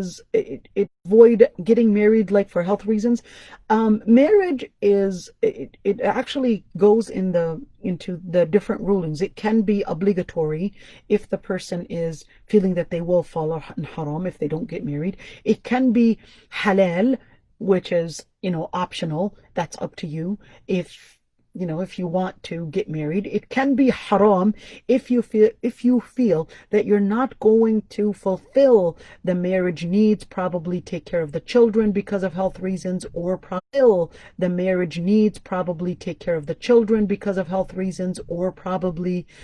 take care of your husband because of health reasons, or probably fulfill your responsibility because of health reasons. You can avoid marriage, and it's absolutely halal, and it's not haram, and you have all the right to do so if you feel that you're not going to be able to fulfill your duties for health reasons. So it's absolutely halal to do so. And I know that sometimes the society might pressure, but you can explain it in your ways that I understand, and what the ruling is, and I feel that I may need to figure out things on my own. So that's up to you. It's not a requirement whatsoever. And by the way, the part about completing the deen, that marriage is half your deen, is actually not an authentic hadith. I remember telling one of the sisters, I said, it's not an authentic hadith, and man, she was like, oh, now you tell me after I've gotten into the trap. I'm like, trap? So it's not necessarily a trap, but I hope it's not too late for some. But you don't have to get married. Let's see. We really passed our time, but last questions, inshallah. So somebody says, I'm glad I caught with this session within the topic, because I was listening to a lot of Omar Suleiman's lectures. Then I came across Dr. Br Daniel's videos, and I've began to feel concerned about whether the knowledge I received could be correct. So for nearly a month, I've listened to works of Yaqeen. I've listened to a video where Dr. Brown, who works for Yaqeen Institute, wrote an article about LGBTQ. I did actually speak with Jonathan Brown. He did say that, that article that he wrote, he went, what is the word that he used? I forgot, but he basically said that he was wrong on that. So just to clear about Jonathan Brown, I did talk to him myself. And in the video answering question, he said, I don't support gay marriage, but I do support the rights for gay. There were a number of scholars that did approach Jonathan Brown regarding this. There's actually not a debate, but something with Shadi, I forgot what his name was, but where he did actually debate him on that. So there are some, there's still, well, Jonathan Brown, he specialized, I believe, Middle Eastern languages studies. I don't remember exactly. So Jonathan Brown definitely is not a mufti. He took some classes on Islamic studies, so I wouldn't necessarily consider him that he's a mufti and the right person to explain what Islam says regarding these issues. But the articles are out there and can sometimes, be misleading. And she also says, I loved, one thing I would like to say is that LGBTQIA and plus, those are absolutely, all those different types are absolutely haram in Islam and are totally not acceptable in Islam, and yes, are punishable because of the fact that it is considered as targeting and harming the foundation of family. It is absolutely haram. So anybody that says otherwise, I don't know where they're getting it from. That is not Islam. And to regard any of those as halal or as something that Islam tolerates is kufr, is actually kufr. Unless the person probably misunderstood something, then this needs to be clarified to that person. But it's absolutely haram. There's no doubt about that. And to say that it's something that Islam tolerates is absolutely haram to even say. And the other part is that when we're talking about the LGBTQ, for example, the main reason is because it is harming the foundation of marriage. It's harming the foundation of marriage. It's basically attacking the nasl. It's attacking in nasl and the making of family at large. And this is considered by Islam as bringing in destruction. So it's destructing the whole foundation of mankind. And she also says, I love Omar Suleiman's work and Yaqeen Institute, but when I saw someone with this belief it raised a lot of my concern. Well, I did comment on that. So somebody else, I want to know if it's necessary to follow one imam amongst the four. I did actually, the last lecture that I gave about the madhahib, so go to that lecture. There's a whole series just to answer those questions. It's called The Evolution of Muslim Thinking. I think I've done like 12 lectures on that to explain that in detail. So to make the story short, you don't have to follow any one of the madhahib, and your madhab is the madhab of those, the scholar that is answering your question. In fact, there are actually more than 4 madhahib, but you don't have to follow a specific madhab. You don't have to follow a specific madhab. And to know more about that, follow the Evolution of Muslim Thinking on my YouTube channel. Somebody says, I do agree with you when you stated to take the good and completely demolish a sheikh, and not completely demolish a sheikh altogether. However, those of us SIP are not at the level of having a lot of knowledge. Where can we draw the line? We could easily accept something that is Islamically wrong while unaware of it. You have to acquire ilm. One word. You have to acquire ilm in order to know where deviation is. Another one, when I spoke with Shaykh Omar, he asked me to personally thank you, Dr. Aysha, for your integrity with regards to Daniel, Yaqeen, and Fitna. Radiyallahu ankum. Is it okay to pray Salat al-Duha 2 rak'ahs at 8 a.m.?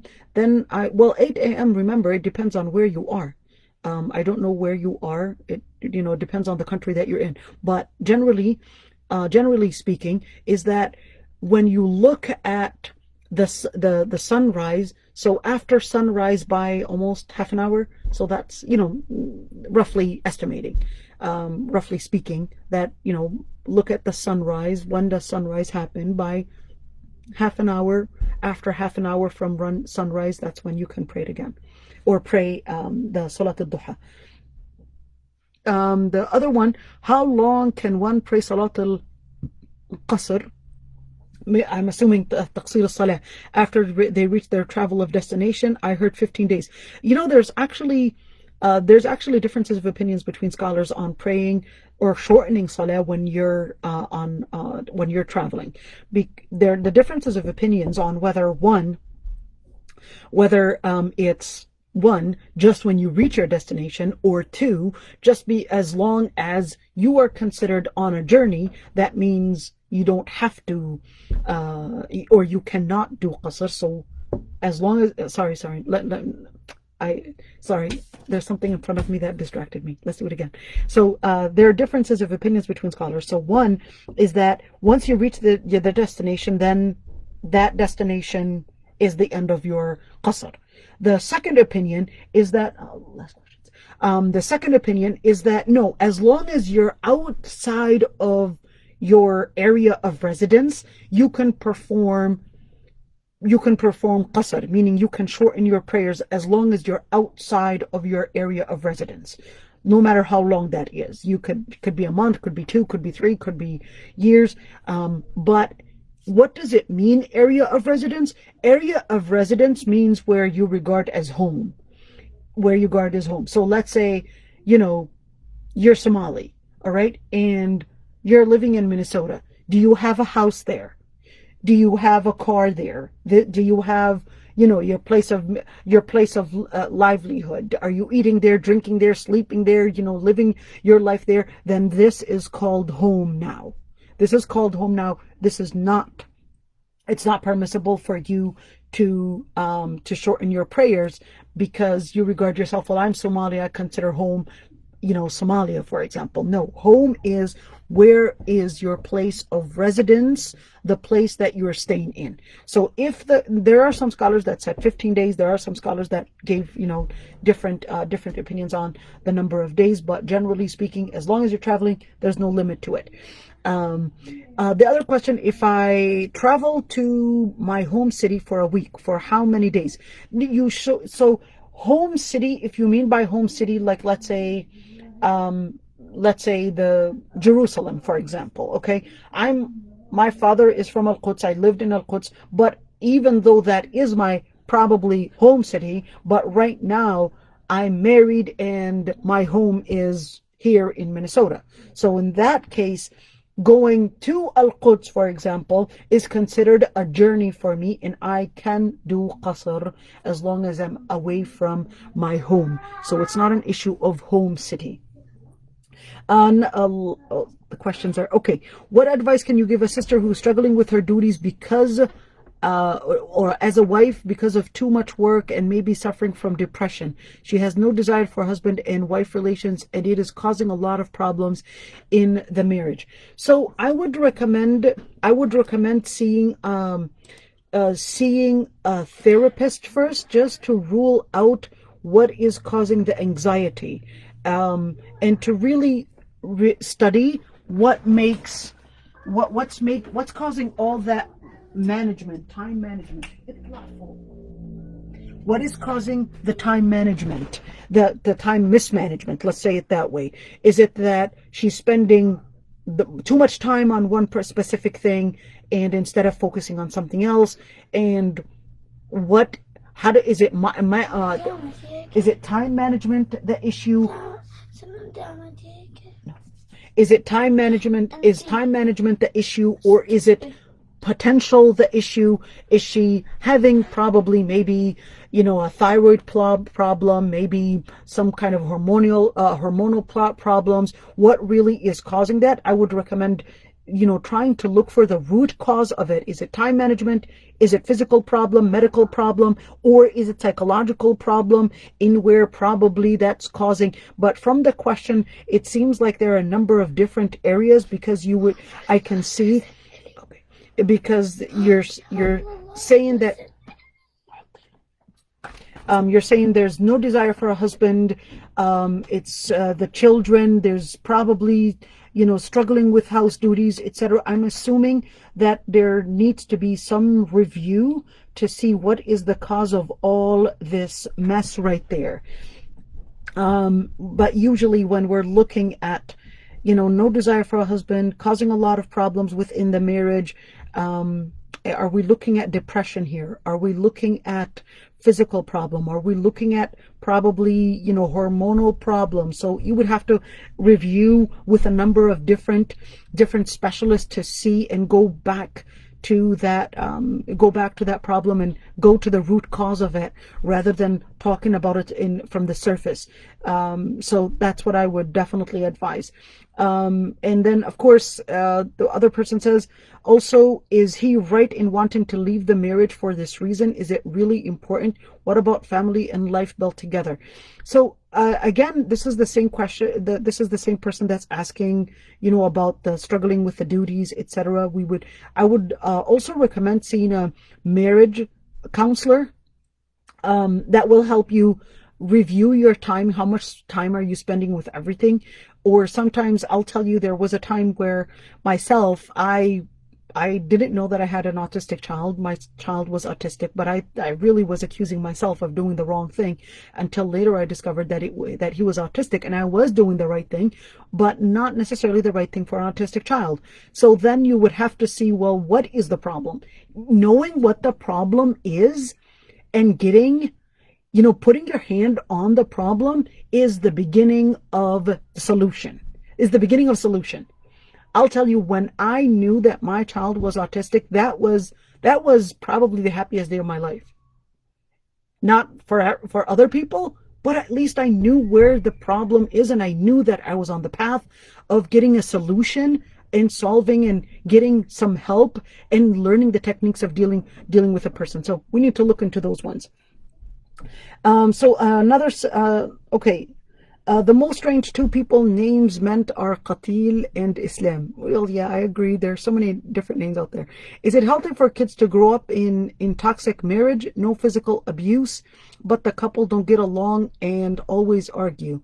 Will not teach the kids wrong image about marriage in Islam.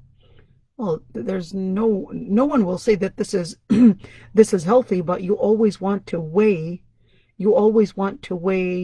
the it's not healthy to live in a marriage where there's couples always arguing, but is it necessarily healthy to live away from mother and father?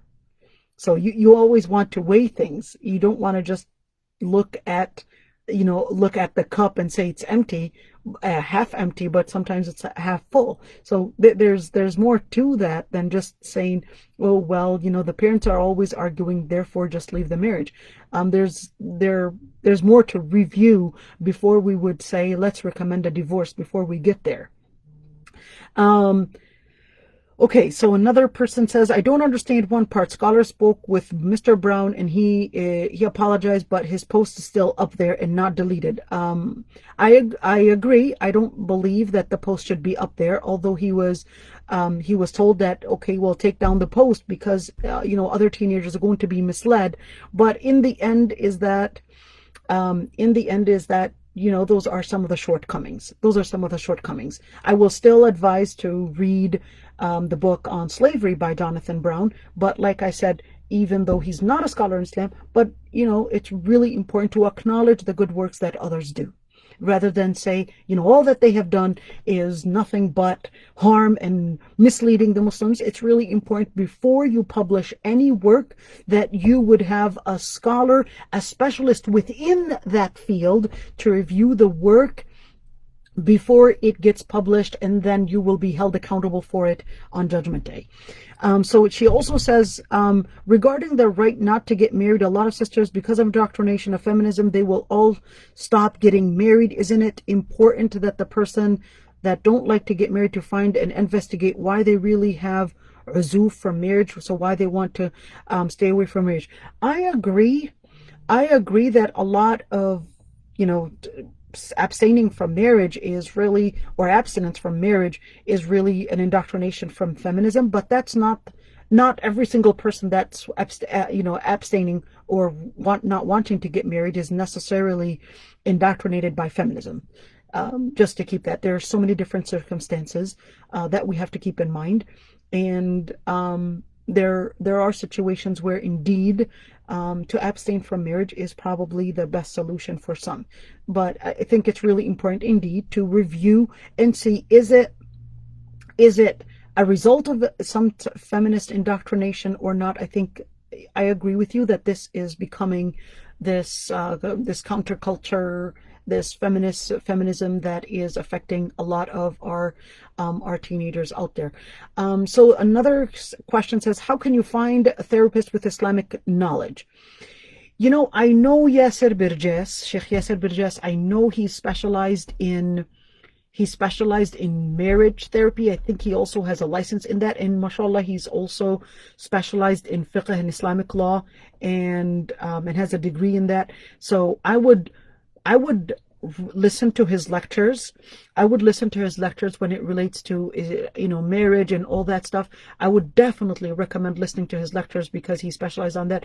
I know there is another woman, I forgot what her name was, but she works with Yasir Birjas. She specialized in psychology and also marriage counseling. She wrote a number of books.